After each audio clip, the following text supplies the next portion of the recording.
Brian, as we have talked about this every day, every step of the way, now you have the executive summary, the charges that they think that they have sufficient evidence for. Do you see clear evidence for the DOJ to charge Trump on the 4 referrals that they are specifically making? Absolutely, on 3 of the 4 at least. So obstruction of congressional proceedings, including pressuring Mike Pence, conspiracy to defraud the American public of a fair election, false statements in the false slate of electors, and then there's this more troubling one of an insurrection, which I think it's good for the committee to have presented that, but with the Justice Department actually move forward, it's a pretty steep hill for them. So you're not sure on that one, but 3 of the 4. And by the way, to be clear, one of those 3 alone carries a 25-year possible sentence. So we're talking incredibly serious charges, even if they don't go with insurrection.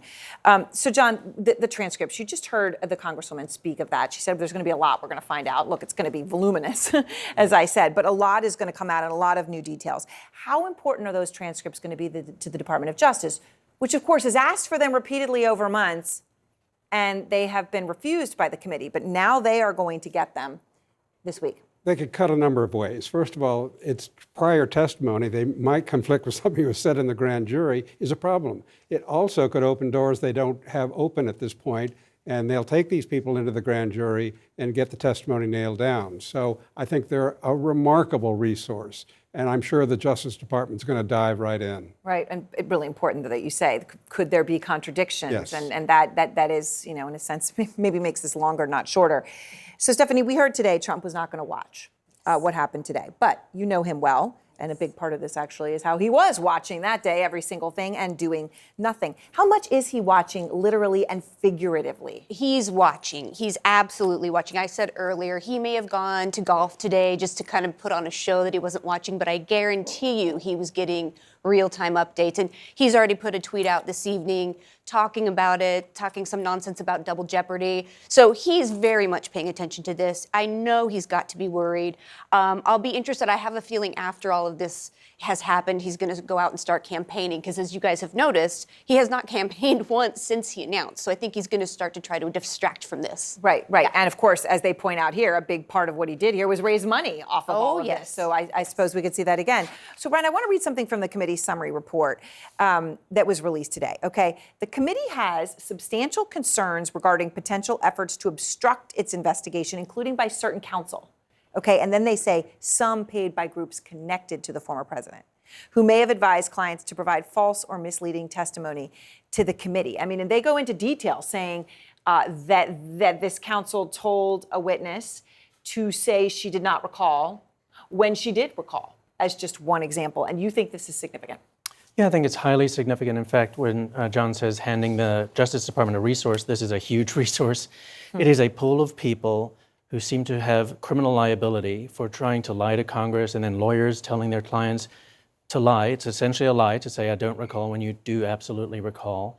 And that means that the special counsel can now have this entire group of individuals with their transcripts, with the committee's evidence, who he could try to flip. He could say, you're exposed. There's a great deal of legal jeopardy for you.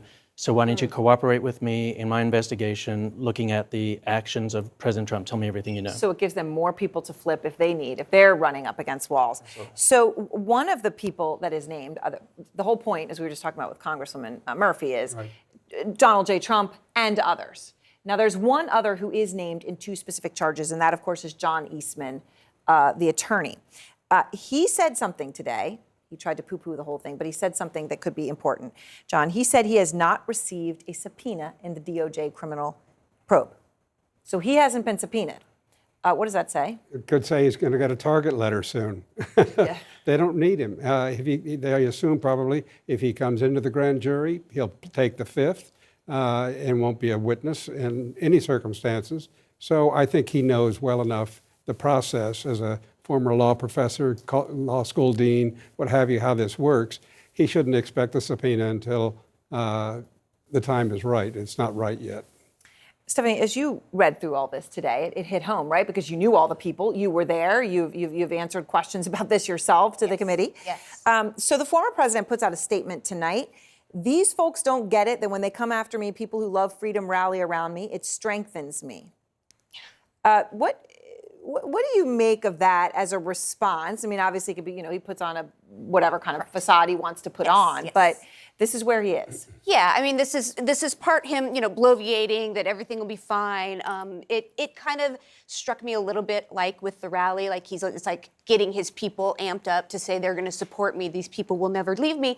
But I think that what I want the viewers to know, and just having known him for so long, take a step back. He's just trying to distract people. The point is, today we made history. I mean, this was a horrible day, by the way, a horrible day for us. But the former president got referred to the DOJ, and that's what he's trying to distract people from. So I think people need to really remember that. And, all of these investigations that are going on right now, I can't keep track of them, and I am just in half of them. It's not a witch hunt. It's not that everyone's after him. People need to realize this is a real serious pattern now. And what is the bottom line in terms of what you think this does for the DOJ? You heard Rod Rosenstein earlier say, he doesn't think this will impact them. But what does it mean for the timing of a DOJ indictment decision? Well, I do think that it changes public opinion as long as the public digests the general lesson that's been given to us today. And the DOJ is not ignorant of that. So I do think for them to understand that the public sees these major breaches of law and that they are criminal does put added pressure on the DOJ to act fast. And we've got the person in that position who will act fast, which is Jack Smith. Jack Smith, the special counsel. Thank you all very much.